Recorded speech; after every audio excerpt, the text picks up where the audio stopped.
E aí, pessoal do YouTube, sejam bem-vindos a mais um vídeo nesse canalesco enxadrístico. E no vídeo de preparo teu coração que eu vou trazer a final do Chess Tour, que foi jogada entre eles, olha lá, Vincent Keimer, o jovem talento alemão, contra Magnus Carlsen. E já adianto, a partida que a gente vai ver, quem ganhar ela, ganha essa final. E lembrando que o Chess Tour é um torneio de eliminação dupla. Ainda vai ter uma grande final. O jogador que perder aqui cai pra repescagem e pode voltar ainda pra grande final. Agora, o Magnus enfrentava o talento alemão, o Keimer, que vem destruindo tudo e todos nessa competição. O Vincent Keimer ganhou do Alexei Sarana por 2,5 a meio e também destruiu o Duda, o forte grande mestre polonês, também por 2,5 a meio. O mundo parava pra ver o que aconteceria entre Keimer e Magnus. E a partida que eu trago é de super difícil compreensão. Eu já adianto, prepara o teu coração, prepara a pipoca, vamos à luta dessa final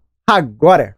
E antes de eu estar para essa partida inacreditável, como vocês estão vendo, Rafael, que camisa você tá usando aí? Uma Tech T-shirt da Insider, olha lá, uma camisa tecnológica. Essa camisa ela é feita do tecido modal, um tecido que dura muito mais que as camisas convencionais de algodão, e ela tem várias vantagens tecnológicas. Olha lá, o preto não desbota, ela é super agradável, macia, controla a temperatura do teu corpo, ela se passa no próprio corpo, economizando o teu tempo, e ela é perfeita para qualquer atividade do dia a dia, como academia, trabalho, escola, qualquer atividade tu pode estar utilizando a tua Tech T-shirt da Insider, como vocês sabem, a camisa do enxadrista. Rafael, olha que camisa interessante, gostei. Como que eu faço para adquirir? É muito fácil. Eu vou deixar o link aqui na descrição e vem também uma cereja em cima desse bolo para os inscritos aqui do canal. Se tu colocar o cupom do canal Chess12, tu ganha 12% de desconto na aquisição da tua Insider. Não fica de fora dessa, que isso não pode ser mal jamais. Uhul! Então, pessoal, aqui estamos nós, e de brancas, e a Vincent Keimer, o gênio alemão contra Magnus Carlsen, e o Keimer começou com uma rete, mas não tem problema, ele vai fazer aqui uma transposição para uma inglesinha, olha lá, tomou em C4, o Magnus jogou agora com A6, que ele vai preparar a ideia do B5 mais para frente, em algum momento ele vai fianquetar o bispo na grande diagonal, e os dois não inventam a roda. Olha lá, jogou com E4, ele vai preparar para jogar D4 e ganhar bastante espaço no centro, passar o bispo de C1, C5 jogou o Magnus, agora D4, abrindo um pouco mais da posição. Depois das trocas, os dois jogadores seguem desenvolvendo. Na abertura isso tem que fazer. É como diria Nizovic, a abertura é uma corrida. Não perde tempo amarrando os sapatos. Bom, o Magnus desenvolveu, bispo E3 roque, passou a torre para C1 e B5, que é um lance natural. Ganha um tempo no bispo e depois de bispo B3, o Magnus bota o bispo na diagonal. Aqui vai chegar um momento importantíssimo desse jogo. Aqui, eles vão entrar numa linha de muito difícil compreensão posicional e estratégica do jogo. Por quê? O Keimer aqui, ele joga um lance arriscado, tá? Ele joga bispo, toma E6. Rafael, não acredito. Pois acredite, isso aconteceu hoje na final. Sabe que o lance muito mais natural aqui pro Keimer era roque. Mas esse lance, as pretas estão tomando aqui em E4. As brancas ficam melhores, tá? Então não seria uma linha boa pro Magnus, porque agora eu ganho um tempo no bispo, ameaço o bispo H6 e 10 de mate. E se tu jogar bispo G6 aqui, as brancas têm um peão a menos, mas todas as peças jogando. Então aqui tu tem compensação por esse peão, inclusive as brancas estão melhores nessa posição.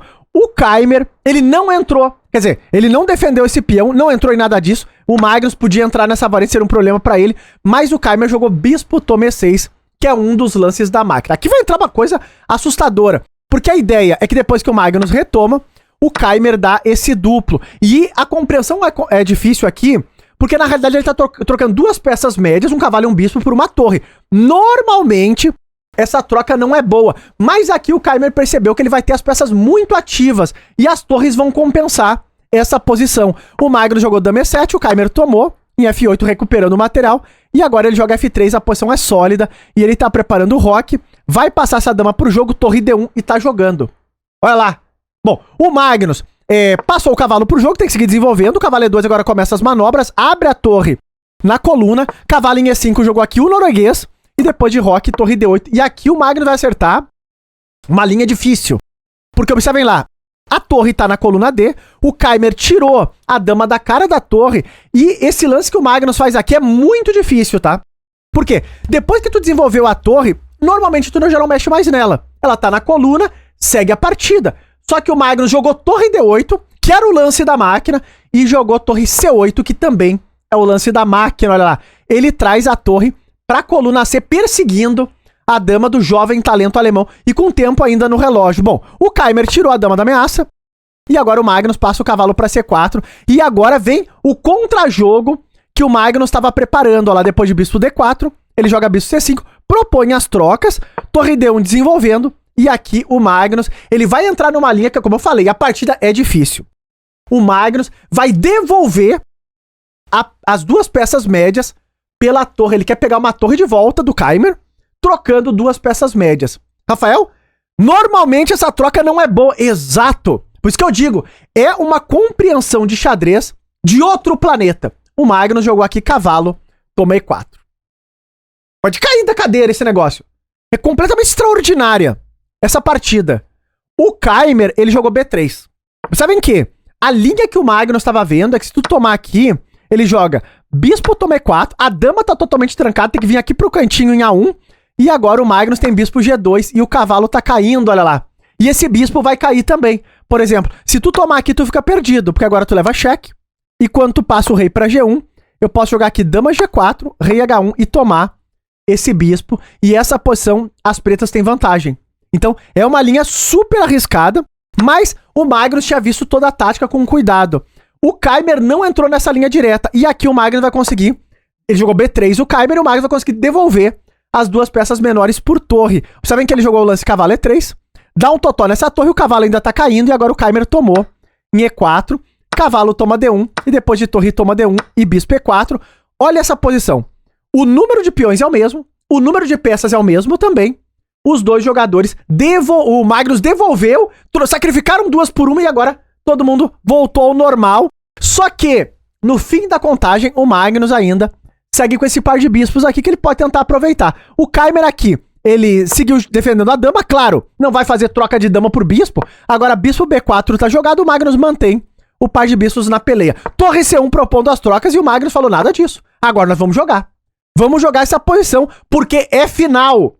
Botou a torrinha 8, o Keimer aqui passou o cavalo pra G3, agora o Magnus vai melhorando a posição do rei dele, dama em F2, você sabe que não dá pra jogar o tema da cravada, porque o bispo tá controlando em E1, bispo G6 tá jogado, e agora H3 um respiro pro rei, e vamos jogar essa posição, porque de novo o Magnus utiliza os fatores humanos. O Keimer tinha 19 segundos no relógio. O impressionante desse jogo ainda segue, como vocês vão ver.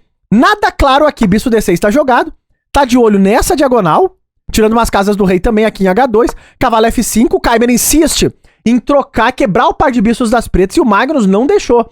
Ele jogou dama G5, olha lá, dando um totó na torre solta, e quando ele defende aqui, torre F8, e tá lá, o cavalo tá cravado, não pode tomar o bispo, e o Magnus tá apertando. Essa linha assustadora que o Keimer encontrou. Parece que aquele vai ficar perdido.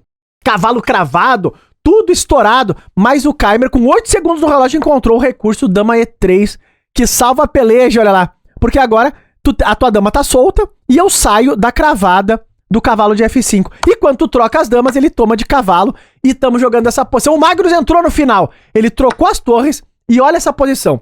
4 peões para cada lado, mas o Magnus tem o par de bispos. Rafael, quanta bobagem. Esse final aí é empatado. As máquinas dizem que esse final tá um pouco melhor para as pretas por conta do par de bispos. E aqui, o Magnus ainda tem uma qualidade a mais. Qual, Rafaelito? Pois é, o melhor da história. Essa qualidade aí faz diferença, hein? O Magnus jogou bispo B1, lance da máquina, ele vai perseguindo agora o flanco da dama. A4 tá jogado e agora bispo A2 e tá lá. Como que tu vai defender esse peão? Pô, vai cair. Não tem como salvar. B4 também não adianta, porque tá caindo aqui. Mas olha a linha que encontrou o alemão. Ele toma em B5 e agora o Keimer não fica com peão a menos. Ele joga bispo, toma G7. Que partida! Uma coisa inacreditável tá acontecendo aqui. Olha esse lance. Se tu tomar aqui, o Keimer quer jogar cavalo F5, ele quebra o par de bispos, recupera a peça e ainda vai tomar o peão de B5. Mas o Magnus esquivou da bala que vinha desgovernada. Ele jogou bispo C5 e agora passou a batata quente pro alemão, olha lá. O cavalo tá ameaçado, se o cavalo sair de mau jeito, tá caindo o bispo. E tu perde também o tema do duplo, olha lá, porque agora o bispo já não tá naquela formação que tava antes. Rafael, o que foi que ele fez? Ele defendeu, claro, o bispo de G7 para não perder essa bispoleta, só que agora cai B3 e de novo o material se mantém igual. Agora é 2 peões pra cada lado, mas o Magnus segue com o par de bispo. Será que esse negócio de par de bispo é coisa pra vender livro? Fica de olho no que vai acontecer aqui. Bispo D4, o Keimer insiste na troca dos bispos, o Magnus falou não, mantenha a minha vantagem estratégica da paerra. Agora rei F2, rei F7, e aqui o Magnus, ele começa a trazer o rei pra esse flanco da dama, onde ele tem o peão passado, assim, de uma maneira completamente assustadora. É como um leão atacando uma presa na savana. Ele abre o olho e vai naquela direção e não olha pros lados. Olha o que ele vai fazer aqui.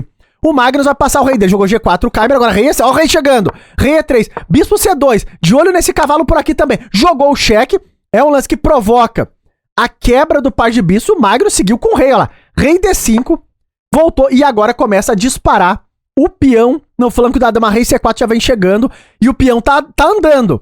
Nesse momento o alemão jogou cavalo H5, ele fica de olho em alguns cheques pra pegar, fica de olho nesse peão também, mas tá bem defendido, na realidade, não é tão clara a ideia, cavalo F4 pode estar chegando também, jogou rei C4, tá lá o Magnus, passou o rei rápido, bispo G7 insistindo na quebra do par de bispo, e aqui o Magnus falou, se tu quer quebrar meu par de bispo, pois que quebre, porque agora o teu cavalo tá muito distante, o meu peão tá quase promovendo. B3 é um lance natural aqui, só que o Magnus viu que o alemão poderia trazer o rei pelas casas escuras. Então, primeiro, ele ainda jogou a sutileza de rei C3 para cortar a volta do rei. E o rei tem uma parede que ele não consegue, de jeito nenhum, vir segurar o peão que tá avançando. E o cavalo tenta voltar. E o Magnus aqui vai promover, não tem o que fazer. Jogou esse cheque, mas depois de rei B4, o cavalo tá caindo, o peão tá promovendo aqui.